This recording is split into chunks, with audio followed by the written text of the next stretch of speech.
Why celebrate? Well, the Protestants celebrated because it was a disaster for us, but not for them. Commemorate. They were commemorating. Why do the Catholics or the Republic of Ireland celebrate it? Oh, the Republic are celebrating too, you know, but they more or less just memorial, because the Catholics have not really celebrated One that. side's supposed to So be it's the not grandeur exactly- that one's sad about it. But are they is it a somber celebration or a festive celebration? For the Catholics, it's a very somber celebration. The flight of the Earls. All the royal blood from the north and around that area, all leaving Ireland forever. But they were all received very well on the continent, and their titles were honoured. Although I don't believe he was given the title also of Earl, but I don't believe he ever used it. But Shane didn't. Shane used to write to Queen Elizabeth, and he always signed his name, Monsignor O'Neill, myself O'Neill.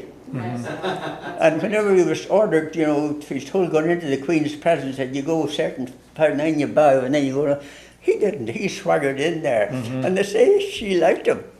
She was very fond of him, you know. But he always went to give his excuse for not paying whatever she was expecting of him. Well, anyhow, I brought that little thing. You can look at it if you like, and it shows you the mayor of Dungannon, and of course the O'Neill was there too. How many O'Neills were there at the celebration? How many O'Neills were at the anniversary? Oh God, I don't know. I didn't know practically anybody there except my own family that brought me. I didn't know.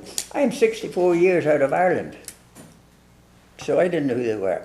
But anyhow, that is a big occasion now, and I was absolutely amazed to see Catholics and Protestants together, celebrating, you know. And my own relatives, whenever I said I would go, they begged me almost on their knees not to say what I wanted to say. I didn't want to offend anybody, you know. So I simply told them, I told them the story. England out of Ireland and Yeah. kicked the Queen, or I don't know what he might have said. No, I was ready to say whatever I liked. But, no, But you know- I It forgot was what I was very talking. different from the days when you were in Ireland, huh? Yeah. When I was in Ireland, it was between on. Protestant and Catholic. I was born in 1915, and the 1916 rising was 1 year later, which I don't remember a thing about. You didn't have anything to do with it though, did you? It wasn't because of you being born, was it? No, I was born in Scotland, That's right. but I came back and was in Ireland, you know, in 1922. I remember 21 and 22. Yeah. I was going to school, and that was the address or the date you put on the top of your paper. So I remember that. They were awful bad times in Ireland. Yeah. There was an awful clatter of British soldiers there. They came twice and lifted my father and took him away, Barney O'Neill, you see.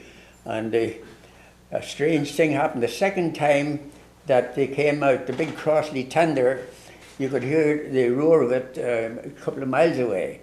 And if it came in the night time, the men all got out of their beds and went like the dickens into the moss, into the turf moss. And that's what my father did.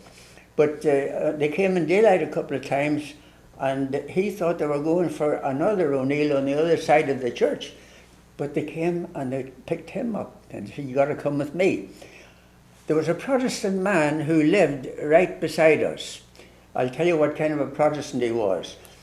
He gave the ground as a gift for the building of the church, the school, and the schoolmaster's residence, and the residence of the, what do you call the old lady that takes care of the Caretaker, I suppose. caretaker, whatever it is, sexton or something. Sexton, He okay. gave that land free to them. Well, he was constantly in our house, which was there right beside, and he would come in, and he was a very tall man, and he had a big walking stick, very high, and he had that with him and all that. And he was coming down, minding his own business, and coming down to visit in our house. And he was confronted the minute he turned around, confronted by these two men, one on each side of my father. and he stopped them. And he said to my father, "Barney, where are you going?" And my father said, "William John, I have to go with these men." "No, you don't." And he lifted his big stick. Oh, I remember this well. And I was only 5 years of age. He lifted his big stick and he ordered the 2B men to get off the street. And he ordered my father to go back into the house to your wife and children. And they went. They took off. And a big crossley tender with a whole load of them right there. So there were some very good men now. Very, very good men among them. And they were very sorry for what went on. And when you come to think of it, you know better than I, look at all the great heroes of the Protestant religion. You know, William Putnam McCabe, Henry Joy McCracken, and all those. Yeah. Now those papers I've given them to you that you could read. I will. They have nothing to do with. No, you're being too modest. Looking at the photo of you. You're being too modest. There's what? a whole- Looking at the photos of you on. Yes, they did Oh, their yeah. research. Yeah. I mean, there's 2 whole pages of the local paper Isn't that something? about Yeah. Monsignor Pat here. That's a great honour. Well, it was, So well- what did he say, what did you say to the crowd at the Oh, I tell celebration? you, I was warned, and of course I was flabbergasted, to be honest, that they got together for anything. Yeah. Because in the city of Dungannon, there are the Irish pubs, the Catholic pubs, and there are the Protestant pubs. And they don't go into the other man's pub, they do not. But O'Neill in his ignorance was there one time, and I marched into this pub for a beer and sat down, and there was sudden silence all over the place. And I didn't particularly worry about it and all that, but I found there after a while that they were whispering into each other, you know, like that. I was in a Protestant pub and I didn't know it. I drank my beer pretty fast and I got the heck out of there, I tell you. Yeah. Why are there no Monsignors in Ireland? Not many Monsignors. Because they have canons, and that's the honour that a priest that does something out of the ordinary for his parish and all that. They'll make him a canon. And there are certain sees in Ireland, certain parishes that always had a canon, you see. Well, now, my own in Ireland has not a canon yet, but he will be eventually. And then the next above that would be the Dean of the diocese, the Dean of Armagh, who lives in Dungannon. And he's a very honoured man and a very good friend too, very good friend. So if one of them and you show up in a room, who gets the good chair? No, I have a hard time. If they show up in a room and you show up in a room, who gets the good chair? The head of the table is Oh, that's where O'Neill is That's what the head of the table. That's what I told you know, my niece. Yeah. She said, "Tell them the story about Art O'Neill." Yeah. You know, but I did. And the one thing that irritated me very badly, there was a pub away at the other end of the place, and here's the place where we were speaking from, and the bar was at the other end, and they didn't close it. And the guys were half drunk back there, and they kept talking and laughing and shouting. So I was glad to get something very short.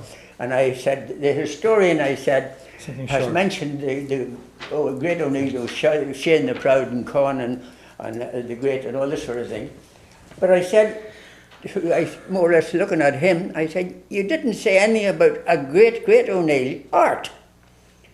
He didn't even know what art was great about, you know. So he said, what? And they all waited and they all shouted, tell us about Art. I said, Art was one of the old line O'Neills, but he was blind. But he was an expert on the harp. And he was a great harpist, and he spent his time going from what they called the great houses, most of them, you know, big shots, from one place to another all over Ireland. He just went, and there was no announcing before or all that sort of thing. He walked in wherever he was, and he was always received with great honour, till he came to Meath, and it was the Earl of Dunraven, it's not Meath. Yeah, he came to Meath, and he went into the palace, the castle of the Earl of Dunraven, and the dinner was on already. So Art he got in there among the servants away down at the back there, and one of the others came up and told Lord Dunraven, he said, my lord, there's an O'Neill in the room. And he said, there is? Who? He said, Art is here, Art O'Neill. And Dunraven hammered for silence, and of course he made the announcement. He said, we have the honour to have an O'Neill in here. And he shouted out, Art O'Neill, you should be at the head of the table. And Art, the blind man, says, wherever O'Neill sits, that is the head of the table. Yeah. Well, I just wanted to bring that, and you know more about the flight of the Earls than I do. No, I love it. That's a wonderful story. Well, that's wonderful that they honoured you as well as they did. Oh yeah, look at old Father Eddie. That's the man I came to in North Dakota. Father Eddie O'Neill, Father Eddie O'Neill. a native of Derry. And there at the top there's the parish, well there's only a bit of the parish. There's the church and the school. And there's the inside of the church. Yeah. And that one St. below. Columbus? Yeah. Yeah.